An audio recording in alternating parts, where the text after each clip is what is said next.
سلام، من یه مشکل اساسی دارم، اونم با بازار آف پلن دبی. طبق گزارشاتی که از عربیان بیزنس اومده بیرون، سال 2025 تا الان یه حدود 25 میلیارد دلار پروژه آف پلن فروخته شده و دلیلش هم فقط دو تا چیز بوده: بازدهی بالا و پرداخت آسان یا همون پیمنت پلن. حالا مشکل من کجاست؟ من مشکلم با اون قسمت بازدهی بالاش و تا الان هم کسی راجع به این موضوع صحبت نکرده. یه نفر بالاخره باید این سکوتو بشکنه و من تصمیم گرفتم برای اولین بار اینجا راجع به این موضوع باهاتون صحبت کنم.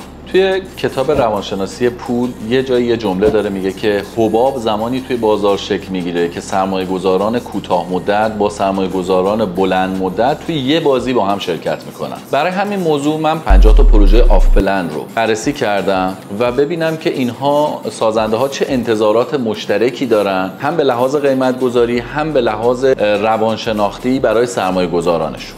اگه این موضوع براتون جذابه و دوست دارین تو بازار دبی سرمایه گذاری کنید، ممنون میشم که کانال منو سابسکرایب کنید. با لایک کردن این ویدیو به من انگیزه بدین که بیشتر از این ویدیوها درست کنم. با یه نگاه کوتاهی که من به پروژه های آف پلن در سال 2025 انداختم، یه چیزی حدود 64%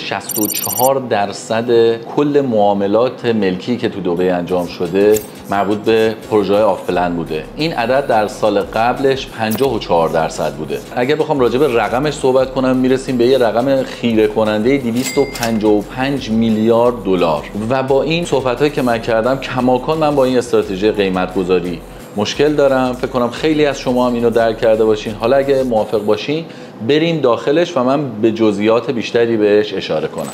خب من اومدم 50 تا از پروژه های آف پلن دبی رو بررسی کردم و دیدم که دقیقاً همشون دارن یک سیاست مشترکی رو توی قیمت گذاری فالو میکنن. یعنی چی؟ یعنی میان به قیمتی بالاتر از قیمت بازار آماده میذارن.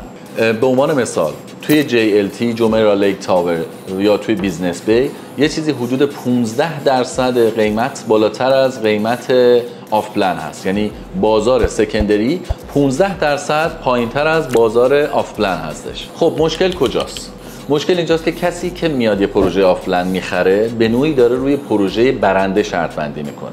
یعنی این ریسک رو داره برمیداره، این زمان رو داره میذاره، این پرداختی ها رو داره انجام میده که در انتها به لحاظ قیمتی به سود برسه. خب ببینید این موضوع کاملا توی دبی برعکس. یعنی چی؟ یعنی سازنده ها قیمت های بالای خودشون رو در قالب پیمنت پلن و پرداخت‌های سخاوتمندانه‌ای که دارن به ما میدن توجیه میکنن و اینو یک ارزش تلقی میکنن که از نظر من این اصلا ارزش نیست و خیلی هم کاذبه. پرداخت‌ها رو دارن بعضی اوقات تا 5-7 ساله 10 ساله دارن میبرن بالا. در انتها خب ما میخوایم نتیجه بگیریم از این سرمایه گذاریمون و در انتها میبینیم بعضی از این سازنده ها پروژه هایی رو به ما فروختن که در انتها قیمتشون از بازار سکندری بالاتر. صادقانه بگم اکثر سازنده ها میدونن مورگیج یا همون وام مسکن پروسه خیلی سختی رو داره و بانک ها به سختی این وام رو میدن. در نتیجه میان و این مشوق رو، این پیمنت پلن ها رو برای مشتریان یا خریداران عمومیشون میذارن و بعد قیمت ها بوم میره بالا. ببینید در واقع این یک حرکت بازاریابی خیلی هوشمندانه است که داره توسط این سازنده ها انجام میشه. خیلی صادقانه بگم اونایی که پولدار بودن قبلا اومدن و سرمایه گذاری کردن، الان مخاطب سرمایه گذاران طبقه متوسطن که به اینا باید یا آپشن مورگیج رو بدن، پست هندوور پیمنت پلن ها یا پیمنت پلن های خیلی آسون و طولانی مدت اینها رو جذب کنن و وارد بازار کنن. اما الگوی سومی که من بررسی کردم کمیسیون های فضایی هستش که مشاورین املاک یا همون بروکرها در کشور امارات میگیرن. اینجا من باید تکلیف خودم رو روشن کنم. اگر من در قالب مشاور املاک بخوام صحبت کنم نمیتونم این موضوع رو خیلی باز کنم، اما به عنوان یه اینوستور یا سرمایه گذار میخوام این موضوع رو مطرح کنم. این کمیسیون های فضایی که غالبا بین 4-6% هستش باعث میشه بعضی از این مشاورین صرفاً بخوان فقط بفروشن، یعنی نگران آینده سرمایه گذاری کلاینتاشون نباشن. در این حال میدونم که خیلی از مشاورین املاک قدیمی و مشاورین املاک کاردرستی که الان توی امارات هستن نه، نگران مشتریشونن، نگران سرمایه گذاری هستن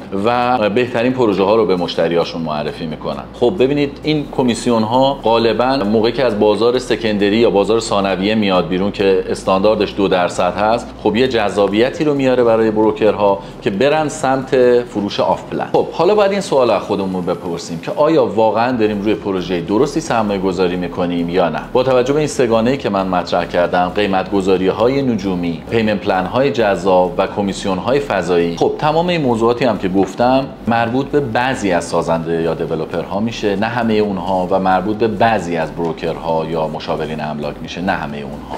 خب بریم سراغ اون دسته از سازنده هایی که به آینده سرمایه گذاران خودشون اهمیت نمیدن و صرفاً به خاطر اون پیمنت پلن های جذاب میخوان قیمت های نجومی بفروشن. این کار در واقع در آینده به خودشون صدمه میزنه. در آینده سرمایه گذاران رو هوشمندتر میکنه. چرا؟ چون سرمایه گذاران میان و قیمت های آف پلن رو با بازار سکندری یا بازار ثانویه مقایسه میکنن، بعد اقدام به خرید میکنن که قطعاً دیگه از اون سازنده ها در پروژه های آیندهشون خریداری نمیکنن. غالباً دیده شده که بعضی اوقات کسی که میخواد پروژه خودش رو قبل از اتمام بفروشه، یه چیز حدود 15% در بعضی پروژه ها از بعضی سازنده ها باید پایینتر از قیمت آماده اون منطقه بذاره که بتونه واردش رو بفروشه. چرا؟ چون هر کسی حاضر نیست بیاد و ادامه اون بدهی رو به اون سازنده بره و در طول مدت بخواد یه همچین بدهی سنگینی رو جای اون پرداخت کنه.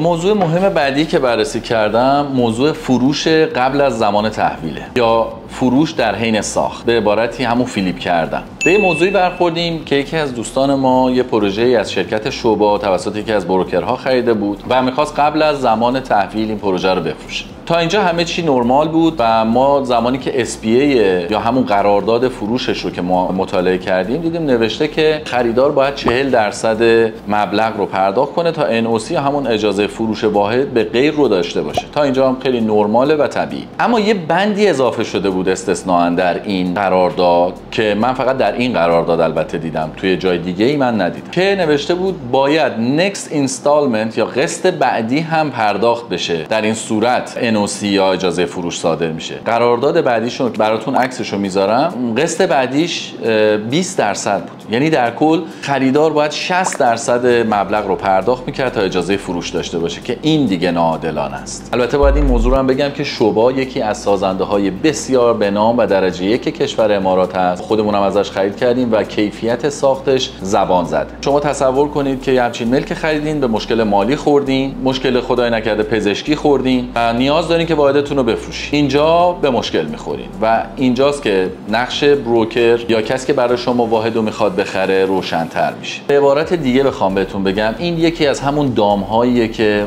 ما در زمان رزرو یا خرید واحد بهش توجه نمی‌کنیم و به ظاهر برای ما بی خطر میاد. بروکر و مشاور املاک هم که میخواد درصدش رو بگیره و اصلا در کل اطلاعات حقوقی نداره راجع به این موضوعات و این ضرر تنها و تنها شامل ما سرمایه‌گذارها میشه که بدون توجه به این بندها و تبصره‌ها قرارداد رو امضا می‌کنیم و خدای نکرده در آینده اگر با مشکل مالی برخورد کنیم، با هر نوع مشکلی، مشکل مالی، پزشکی، و نتونیم این پرداخت‌ها رو سر موقع انجام بدیم، خدای نکرده ممکنه واحد از دستمون در بره و یه ضرر هنگفتی بکنیم. در رابطه با این موضوع من یه درخواستی از همین سازنده‌ها و دیولپرها دارم که خواهشاً یه تجدید نظری توی شرایط پرداختشون و مواردی که دارن توی قرارداداشون اعمال میکنن. با توجه به اینکه ما داریم توی کشور دبی زندگی میکنیم، قاعدتاً تمام سرمایه‌گذارها بسیار متعهدن به پرداختشون، هوشمندن و آگاهن از خریدی که انجام میدن. چرا ما موقعی که توی همچین محیط امن و سالمی هستیم بخوان یه همچین شرایط سخت گیرانه و غیر قابل انعطافی رو توی قراردادشون بگنجونن؟ اما من این حرفا رو نزدم که بترسونم یا نگرانتون کنم. در واقعیت پروژه های خیلی خوب آف پلنی هم در شهر دبی هست که میتونیم روش سرمایه گذاری کنیم. ولی اگر میخواین توی دام پروژه هایی که سازنده هاش قیمت های غیر واقعی گذاشتن و قراردادهای کاملا یک طرفه بستن نیفتین، میتونین با من و با همکاران من در شرکت شارپ پراپرتی در تماس باشین. ما تلاشمون رو میکنیم که بهترین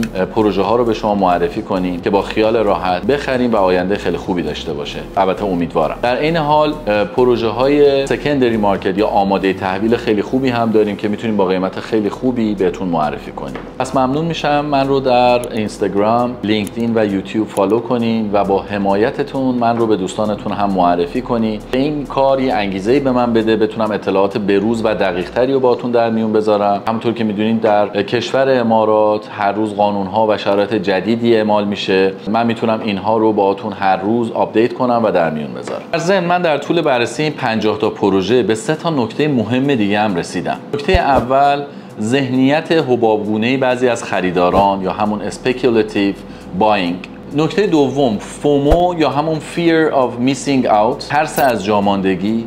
نکته سوم همون پیمنت پلن های جذاب با ورودی کم، یعنی مبلغ اولیه‌ای که پرداخت میشه خیلی کمه، یه چیز حدود 5 تا 10%.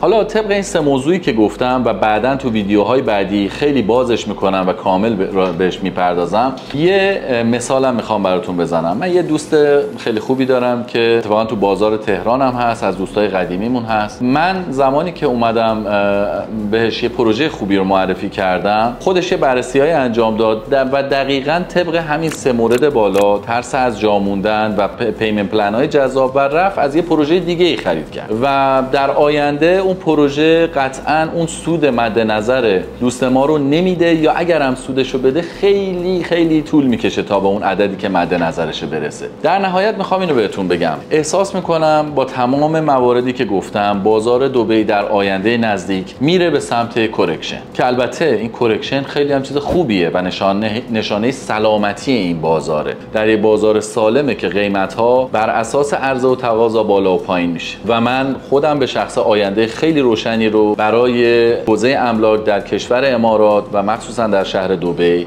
میبینم. شب و روزگار خوش.